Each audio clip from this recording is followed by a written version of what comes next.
Bible mission నాయకుడు, Calvary నాథుని ప్రియసుతుడు, ఫాదరు దేవదాసు. బైబిలు మిషను నాయకుడు, కలువరి నాథుని ప్రియసుతుడు, ఫాదరు దేవదాసు. అందరికీ మరణాత. ప్రభునందు ప్రియమైన దేవుని పిల్లలారా, ప్రభు అయిన యేసుక్రీస్తు నామం పేరిట నేటి పరిశుద్ధ ఆదివారపు దీవెనలు శుభములు మీకెల్లరికూ కలుగునుగాక. ఆమేన్. అందరికీ మరణాత. ప్రియ దేవుని పిల్లలారా, పరిశుద్ధ గ్రంథములో నుండి దేవుని వాక్యమును చదువుకొని చిన్న ప్రార్థన చేసుకుని వాక్యం మనం ధ్యానం చేసుకుందాం. ఆదికాండము 18వ అధ్యాయము 23వ వచనాన్ని చదువుకుందాం. అప్పుడు అబ్రహాము సమీపించి ఇట్లనెను, దుష్టులతో కూడా నీతిమంతులను నాశనము చేయుదువా? ప్రార్థన చేసుకుందాం. మహాపరిశుద్ధుడా దేవా, మీకు నమస్కారములు తండ్రి. నేటి దినమున నీ పరిశుద్ధ గ్రంథమందు వాక్యమును చదివి ధ్యానించుటకు నీ ఎదుట కనబడుచు ఉన్నాం. మీ పరిశుద్ధాత్మ చేత మమ్మలను నింపండి. వారు మమ్మలను సర్వసత్యములోనికి నడిపిస్తారు, మమ్మలను ఆదరిస్తారు. తండ్రిలోని సంగతులు, మీలోని సంగతులు వారు మాకు వివరిస్తారు. జీవించవలసిన జీవిత విధానమును నేర్పించి నడిపించి మీరు అక్కడికి సిద్ధపరుస్తారు గనుక యేసయ్యా, నీ పరిశుద్ధాత్మ చేత నింపి నడిపించుమని, నీ దివ్యవాక్యములో ఉన్న సంగతులు మాకు నేర్పించి మమ్మలను ఆశీర్వదించుమని ప్రభువును రక్షకుడైన యేసు నామములో ప్రార్థన చేయుచున్నాం పరమ తండ్రి. ఆమేన్. అందరికీ మరణాత. కూడి వచ్చిన దేవుని పిల్లలారా, రెండవ రాకడలో త్వరగా వరుడిగా వచ్చుచున్నటువంటి ప్రభు ఆయన యొక్క దివ్య లక్షణముల చేత మనలను వధువుగా అలంకరించి మహిమ మేఘమెక్కించుకొనుగాక. ఆమేన్. అందరికీ మరణాత. ప్రియమైన దేవుని పిల్లలారా, చదవబడినటువంటి వాక్య భాగము మరి అబ్రహాము గారు దేవుని సన్నిధిలో చేసినటువంటి ప్రార్థనలో ప్రారంభ వచనం. అది దేవునితో ఆయన మాట్లాడుతున్నాడు.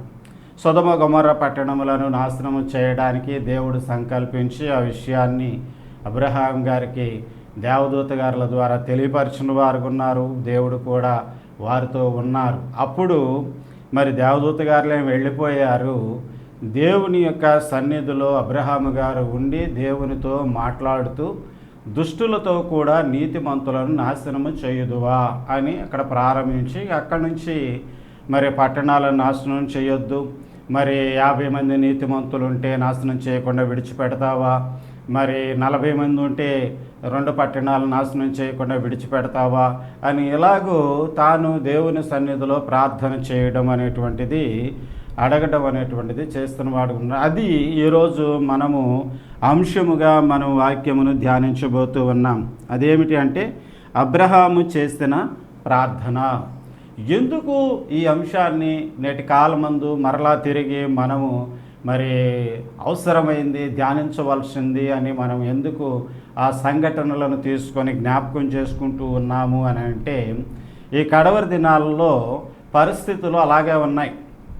ప్రభు సెలవిచ్చినటువంటి రీతిగా మరి సొదొమ గొమొర్రా పట్టణాల పరిస్థితి వంటి పరిస్థితే కడవరి దినాల్లో ఉంటుంది అనేటువంటిది అది స్పష్టంగా మనకు అవగాహన అవుతూ ఉన్నది.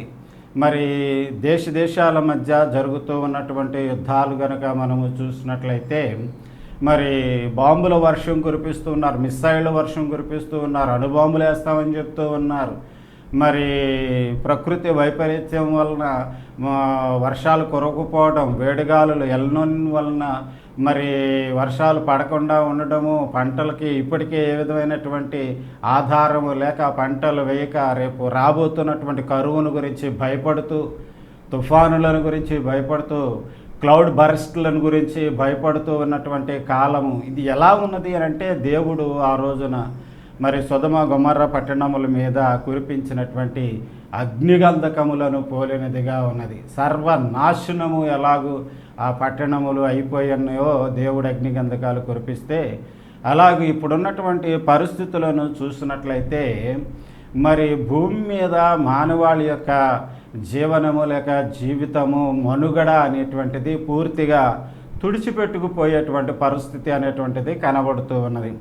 కాబట్టి ప్రార్థన చేయాలి అనేటువంటి విషయాన్ని తెలియచేయడానికి ఈ అంశాన్ని ఈరోజు మనం ధ్యానం చేస్తూ ఉన్నాం. ప్రార్థన చేయాలి, దేవుని సన్నిధిలో మనం ప్రార్థన చేయాలి. ఒక విషయం మనకు తెలిసిన తర్వాత ఆ విషయానికి సంబంధించినటువంటి అవగాహన అనేటువంటిది మనకు ఉన్నప్పుడు దైవ సన్నిధిలో దేవుని సహాయం కోరుతూ దేవుని దీవెన కోరుతూ ప్రార్థించడము అనేటువంటిది మనిషికి ఉండవలసినటువంటి లక్షణము. అందులో దేవుని ఎడల విశ్వాసము భక్తి కలిగినటువంటి వారికి మరి ముఖ్యంగా ఉండవలసినటువంటి లక్షణము. కాబట్టి భయభక్తులు అనేటువంటివి మనము కనబరచటం అనేటువంటిది ఇతరుల యొక్క మేలు కొరకు, మన మేలు కొరకు, సమస్తము మరి సమాధానంగా, శాంతిగా, సౌఖ్యంగా జీవించట కొరకు మనం ప్రవర్తించేటువంటి ప్రవర్తన విధానమే మరి భక్తి జీవితము అవుతుంది. దేవుడు ఈ భక్తి జీవితమును ఆధారము చేసుకొని దేవుడు మేలులు చేస్తారు అనేటువంటిదే మరి మానవ జీవితంలో తెలుసుకోవలసినటువంటి విషయమై ఉన్నది. కాబట్టి ప్రతి గ్రంథములోనూ ఉన్నటువంటి బోధలో మానవాళి తమకున్నటువంటి నమ్మకాలను బట్టి వారు అర్థం చేసుకుంటూ ఉన్నటువంటి విషయం ఏమిటి అని అంటే, దేవుడు తప్ప ఈ పరిస్థితుల నుంచి మనల్ని ఎవరు కాపాడలేరు. అంటే మరి ఒక సూపర్ పవర్ ఉంది, దేవుడు ఉన్నాడు, ఆయన సర్వశక్తిమంతుడు, ఆయన సమస్త మానవాళికి సంరక్షకుడు, పోషించేవాడు, ఆయన శక్తికి మించిన శక్తి లేదు. ఇది కామన్గా అందరూ అంగీకరించేటువంటి విషయం అయి ఉన్నది. కాబట్టి మనం పేర్లు పెట్టాల్సినటువంటి పని లేదు, కానీ దేవుడు అనేటువంటి ఒక పదమును మనము వాడి, దేవా నీవు మాకు ఈ సహాయం చేయుము అని చెప్పి దేవుణ్ణి అడుగుట, అర్థించుట, ప్రార్థించుట అనేటువంటిది మానవ బాధ్యత అయి ఉన్నది అనేటువంటి విషయాన్ని అబ్రహాం గారు చేస్తున్నటువంటి ప్రార్థనను బట్టి మనం చూడగలుగుతున్నాం. ఈయన ఒక శ్రేష్టమైనటువంటి ప్రశ్న దేవుడికి వేస్తూ ఉన్నాడు. ఏమంటూ ఉన్నాడు అంటే, దుష్టులతో కూడా నీతిమంతులను నీవు నాశనము చేయుదువా? అంటే నీతిమంతులను నాశనం చేయకూడదు కదా. ఇప్పుడు దుష్టుల్ని నాశనం చేస్తానికి నువ్వు మరి అగ్నిగంధకాలు కురిపిస్తూ ఉన్నావు. ఆ పట్టణాల్లో నీతిమంతులు ఉంటారు, నీళ్ళ భయభక్తులు కలిగిన వారు ఉంటారు. మరి వాళ్ళ పరిస్థితి ఏంటి? మరి వాళ్ళు ఎలా కాపాడబడతారు? ఇది మరి అబ్రహాం గారు దేవుడిని అడుగుతున్నటువంటి విషయం. మరి నీతిమంతులను తప్పించాలి, కాపాడాలి అనేటువంటి ఆలోచన, ప్రణాళిక మరి దేవునికి ఉండదా? కానీ మరి దైవ జ్ఞానం వేరు, మానవ జ్ఞానం వేరు, మన ఆలోచన వేరు, దేవుని ఆలోచన వేరు అనేటువంటిది ఇక్కడ అర్థమవుతూ ఉన్నది. అయినప్పటికీ కూడా మనము దేవుణ్ణి అడుగుట అనేటువంటిది మనము ఒక బాధ్యతాయుతమైనటువంటి పని మనం చేస్తున్నాము. మరి దైవజనులు దేవదాసయ్య గారు అన్నటువంటి మాట ఏంటంటే, దేవునికి మనం ప్రార్థన చేయుట అనేది దేవునికి పని పెట్టుట అన్నారు. మనం ప్రార్థన చేస్తే దేవుడికి పని పెడుతున్నాము అనేటువంటిది మనం గ్రహించుకోవాలంటున్నాడు. దేవుడికి ఒక పని అప్పచెబుతున్నామంట. కాబట్టి ప్రార్థన చేయడం అనేటువంటిది, అబ్రహాం గారు ప్రార్థన చేయడం అనేటువంటిది దేవునికి ఒక పని పెడుతూ ఉన్నాడు. అయితే ఇక్కడ మనం గ్రహించుకోవాల్సినటువంటి విషయం ఏమిటి అని అంటే, ఈ సంగతి అబ్రహాం గారికి చెప్పకుండానే దేవుడు చేయొచ్చు. ఏది అగ్నిగంధకములను కురిపించి సొదొమ గొమొర్రా పట్టణాలను నాశనం చేసేటువంటి విషయం అబ్రహాం గారికి చెప్పకుండానే చేయొచ్చు. కానీ చెప్పించాడు. ఎందుకు అని అంటే, దేవునికి ఇష్టడుగా అబ్రహాం గారు ఉన్నారు. మరి దేవునికి ఇష్టలుగా ఉన్నటువంటి విశ్వాసులమైనటువంటి మనకు దేవుడు తన పరిశుద్ధ గ్రంథంలో ఉన్నటువంటి విషయములను, రాకడ సంబంధమైనటువంటి సూచనలను, జరగబోతున్నటువంటి కార్యములను, రాబోతున్నటువంటి రాకడను గురించి ఆయన స్పష్టంగా తెలియజేసేవారుగా ఉన్నారు. ప్రార్థన చేయడము విశ్వాసి యొక్క బాధ్యత. ఇది అర్థం చేసుకోవాలి అని, ఇది మనము కర్తవ్యంగా మనము మరి గుర్తించి జరిగించాలి అని, బాధ్యతగా మనం ప్రార్థన చేయాలి అని చెప్పడానికే అబ్రహాము చేస్తున్న ప్రార్థన అనేటువంటి అంశమును నేటి దినమున మనం ధ్యానిస్తున్నటువంటి వారముగా ఉన్నాం. అలాగే ప్రియ దేవుని పిల్లలారా, మనం గమనించినట్లయితే అబ్రహాము గారు తన సంతానము కొరకు ప్రార్థన చేస్తున్న వారు ఉన్నారు, ఇష్మాయేలు కొరకు ప్రార్థన చేస్తున్న వారుగా ఉన్నారు, లోతు కొరకు ప్రార్థన చేస్తున్న వారుగా ఉన్నారు, అబీమెలెకు కొరకు ప్రార్థన చేస్తున్నటువంటి వారుగా ఉన్నారు. ఈ ప్రార్థనలన్నింటిలోనూ ఆయన ఎక్కడా కూడా కాంప్రమైజ్ కాలేదు అనేటువంటి విషయాన్ని మనం పరిశీలన చేస్తే అర్థమవుతుంది. ఇప్పుడు ఎందుకు సొదొమ గొమొర్రా పట్టణాల విషయంలో కూడా ఆయన అసలు కాంప్రమైజ్ కావడం లేదు. అక్కడ ఆయన 40 అంటాడు, 30 అంటాడు, 20 అంటాడు, 10 అంటాడు. చివరికి దేవునికి మరి కార్యాన్ని అప్పగించేస్తూ ఉన్నాడు. ఎందుకంటే యూదుల యొక్క లెక్కలో 10కి తగ్గటం అనేటువంటిది ఉండదు. కనీసము 10 మంది ఉండాలి అనేటువంటిది వారి యొక్క ఆచారము, పద్ధతి. ఏ విషయమైనా కానీ పరిశీలన చేయాలన్నా, తీర్మానం తీసుకోవాలన్నా కానీ కరెక్ట్గా 10 మంది ఉంటేనే ఆ సమస్యను గురించి, పరిష్కారం గురించి మాట్లాడతారు. లేదు ఒక్కరు తగ్గినా కానీ అక్కడ మీటింగ్ ఉండదు, మాట్లాడటం ఉండదు, సమస్యను గురించి చర్చించటం ఉండదు. అది వాళ్ళ కండిషన్ అది. అందుకని 10 దాకా వచ్చి ఏమంటున్నాడంటే 10 మంది నీతిమంతులు ఉంటే నువ్వు పట్టణాలను విడిచిపెట్టగలుగుతావు అనేటువంటి విశ్వాసము కలిగినటువంటి వాడై ఉన్నాడు. అంటే ఆ 2 పట్టణాల్లో 10 మంది కూడా లేరు అనేటువంటిది వాటి నాశనాన్ని బట్టి అర్థమవుతుంది. దైవ కార్యం అక్కడ జరగడాన్ని బట్టి అర్థమవుతుంది. అక్కడ సిద్ధాంతాన్ని, నమ్మకాన్ని, లేకపోతే వారి యొక్క ఆచారాన్ని, విశ్వాసాన్ని దేవుడు వమ్ము చేయడం అనేటువంటిది ఉండదు. కానీ అంతకు కూడా మరి తక్కువగా ఉండడం అనేటువంటిది అక్కడ కనబడినటువంటి విషయము. అందువల్ల దేవుడు 2 పట్టణాలని నాశనం చేయడం అనేటువంటిది జరిగింది. ఓకే, ఇప్పుడున్నటువంటి పరిస్థితులను కనుక మనం గమనించినట్లయితే నీతిమంతులుగా ఉండడానికి విస్తారమైనటువంటి సువార్త ప్రకటించబడుతూ ఉన్నది. దైవనీతి మనం కలిగి ఉండాలని, దైవరాజ్య సమీపములో మనం ఉన్నామని, రాకడకు సిద్ధంగా మనం మరి పరిశుద్ధతను కలిగి జీవించాలని, నీతి అనేటువంటిది అన్ని విషయముల్లో, అన్ని కోణముల్లో సమృద్ధిగా మనం కలిగి ఉండాలి అని మనకి మరి విస్తారమైనటువంటి బోధ చేయబడుతూ ఉన్నది. ఇప్పుడు అయ్యగారు చెప్పినటువంటి ఒక మాటను కనుక మనం గమనిస్తే కడవరి దినాలలో, అంటే రాకడ దినాలలో ప్రతి మతము ఉచ్చస్థితిలో వారి యొక్క బోధను కొనసాగిస్తారు అని. అంటే ప్రతి మతము కూడా మాది గొప్ప, మాది గొప్ప అని చెప్పేసి అని విస్తారంగా భక్తి సంబంధమైనటువంటి విషయాలను బోధించటం అనేటువంటిది జరుగుతుంది అనే మాట అయ్యగారు చెప్పిన వారు ఉన్నారు. అది నేటి దినాల్లో మనం జాగ్రత్తగా కొంచెం పరిశీలన చేసి చూస్తే ఆ మాట నెరవేరుతూ ఉంది, కనబడుతూ ఉన్నది. మరి ఇంత ఉచ్చస్థితిలో భక్తి సంబంధమైనటువంటి ప్రచారం జరుగుతూ ఉంటే నీతి ఏమైపోయింది? మనుషుల్లో దైవభక్తికి సంబంధించినటువంటి నీతిని మరి పాటించడానికి, కలిగి ఉండడానికి, దైవ భయము కలిగి ఉండడానికి, పాప సంబంధమైనటువంటి జీవితం విడిచిపెట్టి దైవ రాజ్య సంబంధమైనటువంటి బిడ్డలుగా బ్రతకడానికి చేయవలసినటువంటి క్రియలు, క్రియాపూర్వకమైనటువంటి జీవితము ఏమైపోయింది?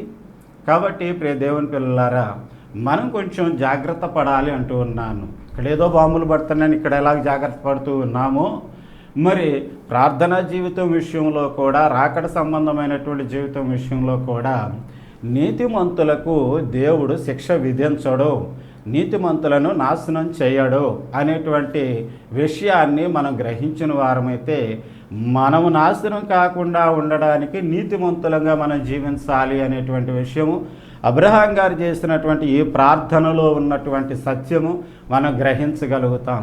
కాబట్టి ఒక తీర్మానంలోనికి మనం రావాలి అంటున్నాను నేను. ఒక తీర్మానంలోనికి రావాలి. ఏమిటి అది? నీతిమంతులుగా జీవించడానికి ఏం చేయాలి అనే తీర్మానంలోనికి రావాలి. అది చేయడానికి మరి క్రియారూపమైనటువంటి జీవితాన్ని, ప్రణాళికను రూపొందించుకొని ముందుకి మనం కొనసాగవలసి ఉన్నది. నేను ఒక మాటను గుర్తు చేస్తాను. అదేమిటి అని అంటే, దైవజనులు దేవదాసయ్య గారు 1956 సంవత్సరంలో చేసినటువంటి ఒక ప్రసంగంలో ప్రార్థన ఎందుకు చెయ్యాలి అనేటువంటి దాని గురించి చెప్పిన మాటను మీకు గుర్తు చేస్తాను. ఏమంటున్నారంటే, ప్రార్థన నమ్మకము కొరకు చేయాలి, నమ్మకము నెరవేర్పు కొరకు ఉంటుంది, నెరవేర్పు స్తుతించుట కొరకు ఉంటుంది, స్తుతించుట సాక్ష్యమిచ్చుట కొరకు ఉంటుంది, సాక్ష్యమిచ్చుట దేవుని మహిమపరచుట కొరకు ఉంటుంది. కాబట్టి ప్రార్థన అనేది లాస్ట్కి వస్తే దేవుని మహిమపరచడానికి. కాబట్టి దేవుని యొక్క కార్యము భూమి మీద జరగడము, సాక్ష్యము, దేవుని మనం స్తుతించడము, మనం కావాలనుకున్నటువంటి మేలు మనము పొందుకోవడము, తద్వారా దేవుని మహింపరచడము అనేటువంటిది కలిగి ఉండాలి అని అంటే మొదట మనం ప్రార్థన అనేటువంటి దాన్ని మనం ప్రారంభించాలి అనే విషయాన్ని తెలియజేస్తున్నాడు. కాబట్టి ప్రార్థన దేవుని మహిమ కొరకు మనం చేస్తున్నాము. మనము దేవుని దగ్గర నుంచి మేలు పొందుకొనడానికి చేస్తున్నాము, దేవుని స్తుతించడానికి చేస్తూ ఉన్నాము, దైవ కార్యములకు సాక్షులుగా మనం ఉండడానికి ప్రార్థన చేస్తూ ఉన్నాం.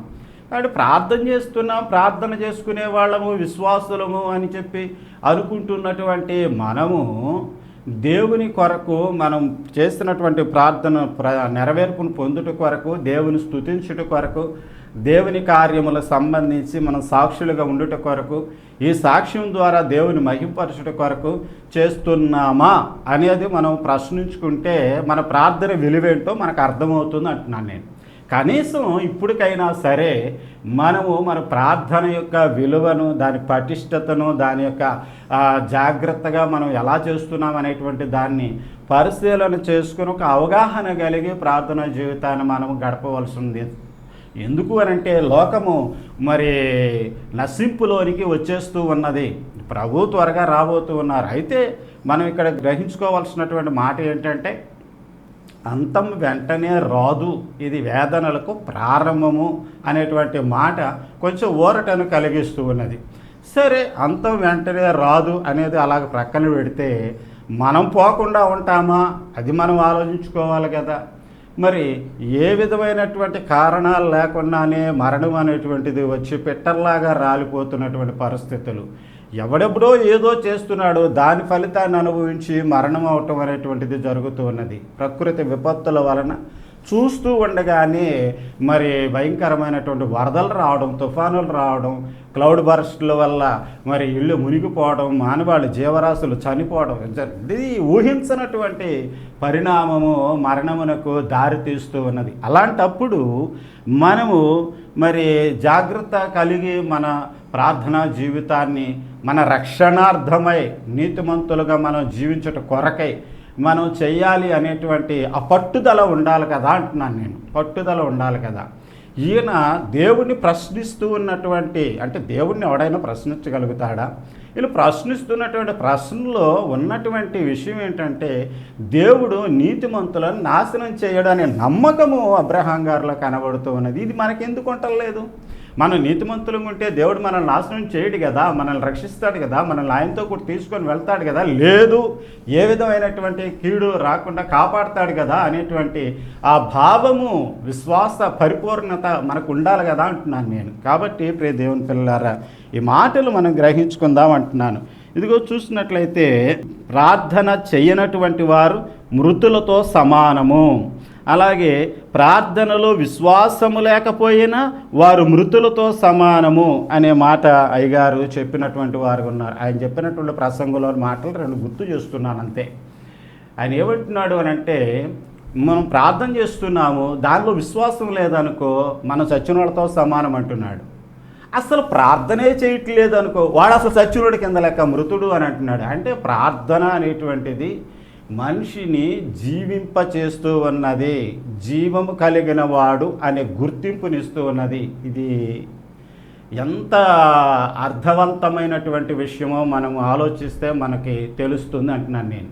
అంటే ప్రార్థన అనేటువంటిది చేయనటువంటి వాడు దాని ఫలితాన్ని అనుభవిస్తూ మరణంలోనికి వెళ్ళిపోతున్నటువంటి వాడుగా ఉన్నాడు. ప్రార్థించినటువంటి వాడు మేలు పొందుతున్నటువంటి వాడుగా ఉన్నాడు. యేసుక్రీస్తు ప్రభుతో పాటు సిలువ వేయబడుతూ ఉన్నటువంటి, మరి సిలువ శిక్షలో పాలుపంపులు పొందుతున్నటువంటి ఇద్దరు దొంగల్లో ఒక దొంగ అంటున్నాడు, నీ రాజ్యంతో వచ్చినప్పుడు నన్ను జ్ఞాపకం చేసుకోమని చెప్పేసి అని అడుగుతున్నాడు. చిన్న ప్రార్థనే. ఆ సమయంలో దేవుని యొద్ద నుండి గొప్ప దీవెన పొందుకొనడానికి నడి నువ్వు నాతో కూడా పరదేశంలో ఉండు అనే మాట మరి నెరవేర్పుగా పొందుకొనడానికి, దేవుని దగ్గర నుండి సమాధానం పొందుకొనడానికి మరి దారి చూపించినటువంటిదిగా ఉన్నది. కాబట్టి ప్రార్థన చేస్తే మనం బ్రతుకుతాము, ప్రార్థన చేస్తే నీతిమంతులం అవుతాము. ప్రార్థన చేసేటువంటి వారిని దేవుడు నాశనం చేయడు. కాబట్టి మనము దేవుని మహిమ కొరకు ప్రార్థన చేయాలి, దేవుని మహిమపరచటం కొరకు మన ప్రార్థనా జీవితం గడపాలి. ఇది ఆచరణలోనికి పెట్టాలి అని అంటే మనం ఎంత ప్రయాసపడాలో, ఎంత జాగ్రత్తగా ఉండాలో మనం కొంచెం పరిశీలన చేసుకుంటే మనకు అర్థమవుతుంది అంటున్నాను నేను. ఈ కడవరి దినాల్లో మనము మన జీవితాన్ని జాగ్రత్తగా నడుపుకొనకపోతే మనము రాకడలో విడిచిపెట్టబడే వారం అవుతామేమో అనేది కొంచెం భయం ఉండాలి కదా అంటున్నాను నేను. అలాగే చూద్దాం, అబ్రహాము గారు దేవుడికి ఇష్టడు అయినవాడు. తర్వాత అబ్రహాము గారు ప్రార్థించే మనస్సు కలిగిన వాడై ఉన్నారు. అలాగే అబ్రహాము గారు దేవుని యందు పూర్ణమైనటువంటి నమ్మకము కలిగిన వాడు, దేవునికి ఇష్టడుగా ఉన్నాడు, ప్రార్థన చేసే మనస్సు కలిగిన వాడుగా ఉన్నాడు, ప్రార్థించే విషయంలో పూర్తి నమ్మకము కలిగిన వాడుగా ఉన్నాడు. అందుకని చెప్పాడంట ఆ దేవుడు అబ్రహాం గారికి, ఎందుకంటే నువ్వు నాకు ఇష్టడు కనుక నేను ఈ విషయాన్ని ముందుగా తెలియజేస్తున్నాను. ఎందుకంటే నువ్వు ప్రార్థన చేసే మనస్సు కలిగిన వాడు కాబట్టి, నువ్వు ప్రార్థన చేసే మనసుతో మరి పరిపూర్ణమైన విశ్వాసంతో నువ్వు చేసేవాడు ఉన్నావు కాబట్టి నేను నీకు ఈ విషయం తెలియజేస్తున్నానని దేవుడు తెలియజేస్తున్నవాడు ఉన్నాడు. ఎందుకు? ఎవరో ఒకరి విశ్వాసమును బట్టి, ఎవరో ఒకరి ప్రార్థనను బట్టి ఇంకొకరిని కాపాడటానికి దేవుడు కృపను చూపిస్తూ ఉన్నాడు. లేకపోతే ఈ రోజున భూమి మీద ఇంత మానవాళి జీవరాశి అనేటువంటిది క్షేమంగా ఉండేది కాదు. ఎవరెవరో మన కొరకు ప్రార్థనలు చేస్తుంటే, ఎవరెవరి కొరకు మనం ప్రార్థనలు చేస్తుంటే ఆ ప్రార్థనల ఫలితాన్ని బట్టి దేవుడు కనికరించి మారు మనసు పొందడానికి, రక్షణ పొందడానికి, నాశనం చేయకుండా దేవుడు అవకాశాన్ని ఇస్తూ ఉన్నాడు. మరి ఈ సంగతి మనం గ్రహించుకొని ఒకరి ప్రార్థన వలన మనం బ్రతుకుతున్నప్పుడు మన ప్రార్థన వలన మరొకరు బ్రతకటం కోసం మనం ప్రార్థన చేయాలి. మనం దేవునికి ఇష్టలుగా ఉండాలి, మనం ప్రార్థించే మనసు కలిగి ఉండాలి, చేసే ప్రార్థనలో పరిపూర్ణమైన విశ్వాసం కలిగి ఉండాలి అనేటువంటిది మనం కలిగి ఉండాలి కదా అని చెప్పడానికి అబ్రహాం గారి జీవితంలో ఆయన చేసినటువంటి ఈ ప్రార్థన గురించినటువంటి వివరణ మీకు తెలియజేస్తూ ఉన్నాను. అలాగే ఇంకొక మాటను మీకు గుర్తు చేస్తాను. అదేమిటి అని అంటే, అబ్రహాం గారు చేస్తున్నటువంటి ప్రార్థన అనేటువంటిది దేవుని సన్నిధిలో ఆయన ఏకాంతముగా చేసిన వాడుగున్నాడు, చనువుతో చేసిన వాడుగున్నాడు, తగ్గించుకొని చేసిన వాడుగా ఉన్నాడు, ధైర్యముతో చేసిన వాడుగా ఉన్నాడు, విసుగుదల లేకుండా చేసిన వాడుగా ఉన్నాడు. ఇప్పుడు దేవదూత గారులు ఉండగా ఈయన ప్రార్థన చేయలేదు. ఈయన వాళ్ళు వెళ్ళిపోయినా కానీ దేవుని సన్నిధిలో నిలిచిన వాడుగా ఉన్నాడు. దేవుని సమీపించి మాట్లాడటం మొదలుపెట్టాడు. ఇంకొంచెం 2 అడుగులు ముందుకు వేసి దేవుని దగ్గరికి వెళ్ళి మాట్లాడుతున్నాడు. అప్పుడు ఎవరు లేరు, దేవుడు ఈయన మాత్రం ఉన్నాడు. అంటే ఏకాంత ప్రార్థన, విశ్వాస జీవితంలో ఏకాంత ప్రార్థన, చనువుతో చేసే ప్రార్థన. దేవుడిని అడుగుతున్నాడు, ఏమయ్య చేస్తావా? ఏంటి ఇది? దుష్టులతో పాటు నీతిమంతులు కూడా నువ్వు నాశనం చేస్తావా? ఎంత చనువు ఉంటే మాట్లాడుతున్నాడు. సరే, ఇప్పుడు బేరమాడుతూ ఉన్నాడు. ఏమని? 50 మంది ఉంటే విడిచిపెడతావా? 40 మంది ఉంటే విడిచిపెడతావా? విస్తారమైన పట్టణాలయ్యా, ప్రజలయ్యా, ఎట్టాగయ్యా అని మాట్లాడుతూ మరి ప్రార్థనలో తాను తగ్గించుకున్నవాడుగా ఉండి ధైర్యంతో మాట్లాడుతూ, నేను తెగించి మాట్లాడుతున్నానని మాట్లాడుతూ విసుగు లేకుండా ప్రార్థన చేసినటువంటి వాడు ఉన్నాడు. అంటే తాను ఎంతవరకు ప్రార్థన చెయ్యగలడో రక్షించడానికి, కాపాడడానికి దేవుణ్ణి అడిగేటువంటి విషయంలో పూర్తిగా ఆయన శక్తి వంచన లేకుండా ప్రయాసపడ్డాడు, కష్టపడ్డాడు అనేటువంటి విషయము ఈ ప్రార్థనలో అర్థమవుతున్నది. క్రైస్తవులు మనం అలా చేయగలుగుతున్నామా? దేవుని సన్నిధిలో ఏకాంతంగా మనం ప్రార్థన చేయగలుగుతున్నామా? ఒకరి క్షేమం కొరకు, మేలు కొరకు మనం దేవుని బ్రతిమలాడుకోగలుగుతున్నామా? తెగించి దేవుని ధైర్యంతో దేవుని అడగగలుగుతున్నామా? విసుక్కొనకుండా దేవుని ప్రార్థన చేయగలుగుతున్నామా? ఇది మనం ప్రశ్నించుకోవాలి. మరి ప్రార్థన వాళ్ళమి, ప్రార్థన చేసేవాళ్ళమి, విశ్వాసులమి, క్రైస్తవులమి, దేవుని బిడ్డలమని చెప్పుకోవడానికి మనకు అర్హత ఎక్కడుంది? పరిస్థితులేమో భయంకరంగా కనబడుతున్నవి, సూచనలు నెరవేరుతూ ఉన్నవి. విశ్వాస జీవితాన్ని జాగ్రత్తగా కాపాడుకొనడానికి ప్రార్థన చేయకుండా వెనుకబడిపోతూ మేము రాకల్లో వెళతాము అని ఎలాగంట, ఏ ధైర్యంతో మనం అనగలుగుతాము? కాబట్టి కొంచెం మనం జీవితాన్ని పరిశీలించుకొనడానికి ఈ అబ్రహాం గారు చేస్తున్న ప్రార్థనలో ఉన్నటువంటి విషయాలను గుర్తు చేస్తూ ఉన్నాను అని మీకు తెలియజేస్తున్నాను. అలాగే ఇంకొక మాట అని చెప్పి నేను ముగిస్తాను. అదేమిటి అనంటే, అబ్రహాం గారు తాను చేసినటువంటి ప్రార్థన విషయంలో ఆయన మాట్లాడుతూ దేవుని సన్నిధిలో ఒక మాటను ఆయన చెప్పినటువంటి వాడుగా ఉన్నాడు. అదేమిటి అని అంటే, మరి నీకు ఇది దూరమగునుగాక అని. అంటే దుష్టుల్ని నాశనం చేయటం నీకు దూరం అవ్వాలి అని ఈయన చెబితే దూరం అయిపోద్దా? అంటే తాను ఎంతగా దేవుని యొక్క ఉగ్రతను ఆపడానికి ప్రయత్నం చేస్తున్నాడో ఆ మాటలో తెగింపులో కనబడుతున్నది. కాబట్టి ఈరోజు మనము దేవుని సన్నిధిలో ప్రార్థన చేస్తున్నటువంటి మనము, దేవా అందరూ రక్షింపబడాలయ్యా, నువ్వు ఎలాగో అందరి వైపు చేతులు చాపి మరి వారి రక్షణ కొరకు వారిని ఆకర్షించుకొనడానికి బ్రతిమలాడుకుంటూ ఉన్నావు. మారు మనసు కొరకు, రక్షణ కొరకు, రాకడ సంబంధమైన జీవితం కొరకు అవకాశాన్ని ఇస్తూ ఉన్నావు. అది వారు గ్రహించుకొని అనుభవంలోనికి తెచ్చుకొని రాకడికి సిద్ధపడడానికి సహాయం చేయండి అని మన వంతుగా మనము ప్రార్థించాలి అనేటువంటి సంగతిని తెలియజేస్తున్నాను. నేను ముగింపులోకి వస్తున్నాను. అదేమిటి అని అంటే, మన ప్రార్థనలో లోపము ఉండకూడదు అనేటువంటి విషయాన్ని తెలియజేస్తున్నాను. ఏంటి? చేసే విషయంలో, చేయుటలో లోపం ఉండకూడదు, నమ్మకములో లోపం ఉండకూడదు, కనిపెట్టుటలో లోపం ఉండకూడదు, స్తుతించుటలో లోపం ఉండకూడదు. ప్రార్థన ఎప్పుడు పరిపూర్ణమవుతుంది అనేటువంటిది కనుక మనం పరిశీలన చేస్తే, చేసేటువంటి విధానంలో లోపం లేకుండా ఉంటే అది పరిపూర్ణమవుతుంది. నమ్మకం విషయంలో మనం మరి పూర్తిగా నమ్మకంగా ఉంటే అది పరిపూర్ణమవుతుంది. దేవుని స్తుతించేటువంటి విషయంలో లోపం లేకుండా ఉంటే అది పరిపూర్ణమవుతుంది. కనిపెట్టేటువంటి విషయంలో, దేవుడు చేస్తాడు అని కనిపెట్టేటువంటి విషయంలో లోపం లేకుండా ఉంటే అది పరిపూర్ణమవుతుంది. కాబట్టి మన ప్రార్థన ఎలా ఉంది? అబ్రహాం గారు చేసిన ప్రార్థన ఎలా ఉంది? మనం చేస్తున్న ప్రార్థన ఎలా ఉంది? ఈ పరిస్థితుల్లో కడవరి దినాల్లో మనం ఉన్నాము. ఇది మనము ప్రార్థనలు చేయవలసినటువంటి సమయం అని గుర్తించి జాగ్రత్త పడి మనం చేయాలి అనేటువంటి విషయాన్ని గుర్తు చేస్తున్నాను. మంచి ప్రార్థనా జీవితం మనం కలిగి ఉండడానికి పరిశుద్ధాత్మ తండ్రి గారు తన సహాయం కాపుదల మనకు అనుగ్రహించి మనల్ని నడిపించి మనల్ని దీవించునుగాక. ఆమేన్. అందరికీ మరణాత ప్రార్థన చేసుకున్నాం. మహోన్నతుడా, మహాపరిశుద్ధుడా, దేవానికి వందనాలు తండ్రి.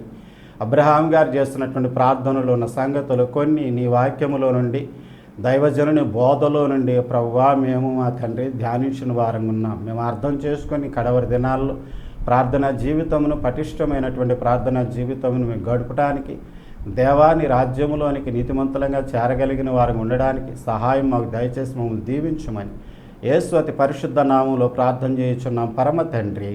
ఆమేన్. తండ్రి, కుమారుడు, పరిశుద్ధాత్మ, సర్వశక్తి గల త్రియేక దేవుని దీవెన సదా మీకు అందరికీ తోడయుండును గాక. ఆమేన్. అందరికీ మరణాత.